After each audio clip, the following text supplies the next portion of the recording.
Welcome back to the studio for this week's Recording Ninja Workshop. Today we're going to be talking about some kick drums, how to maximize your kick drum sound with only one microphone. Our goal today is a rock kick sound, rock, pop, funk, anything that you need, big, solid, punchy kick sound. That's what we're going for. We're not doing a jazz thing or anything like that, or a Latin thing. So starters, let's talk a little bit about mic placement, and then we'll have Hal come out. We're going to do 3 different positions to show what happens. Right now, we're starting out, we have this mic in as far as we can get it with this stand, which puts it about right here. It's almost to where the lug is here on the drum. Then we're going to move it back about halfway, and then we're going to move it back all the way by the hole. You're going to get 3 very different sounds. One thing that you might want to avoid, I would avoid this all the time, is getting the mic exactly in the center of the drum. So that means in between the 2 heads this way and in between top and bottom. That is the weakest sound you will get out of the kick.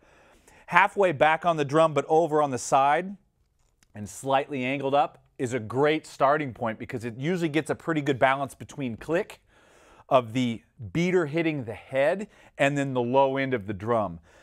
All right, so can you hear me there, brother? All right, cool. Just give me just the kick drum.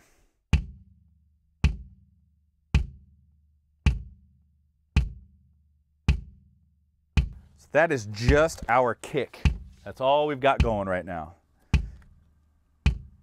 See, we've got a little, now play a groove.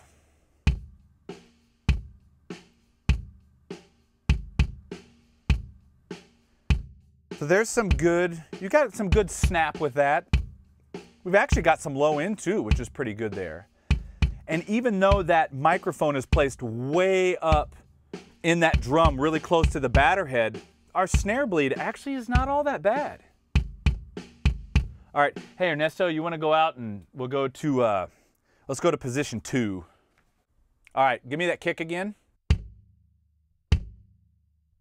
All right, we definitely have a change here. Now play a groove.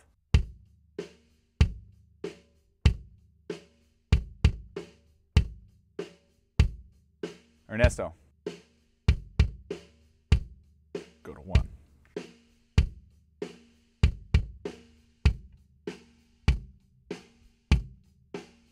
You guys get some headphones or something on that you can hear this stuff with. Now go to 2.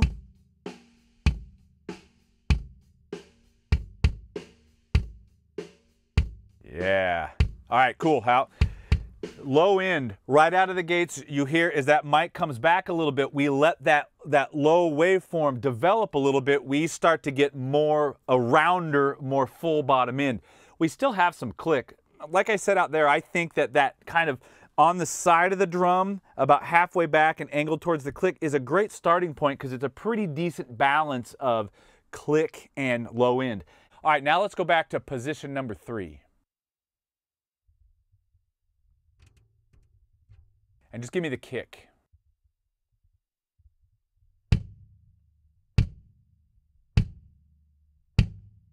Dry. We've lost some low end. Not necessarily lost, but it's definitely tighter. Play groove.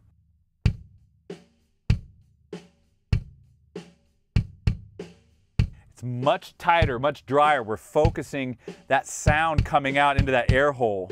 And it's really tightened it, focused it. Go to 2. Keep playing.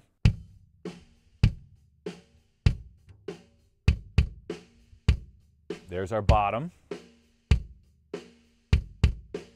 Go to 1.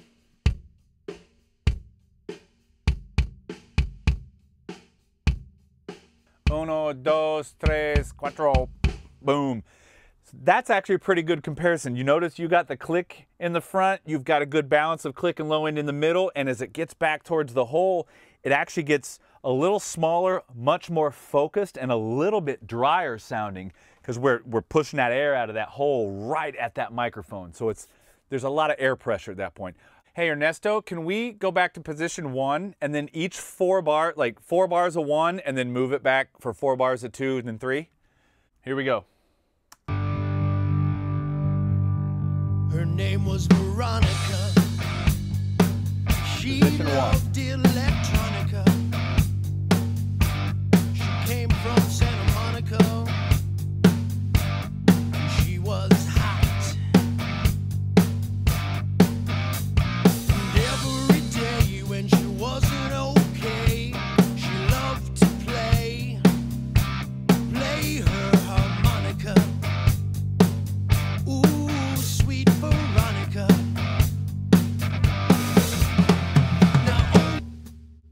Man, that's interesting when it goes from position 1 and you hear it in position 3 where the thing gets a whole lot tighter. It changes quite a bit.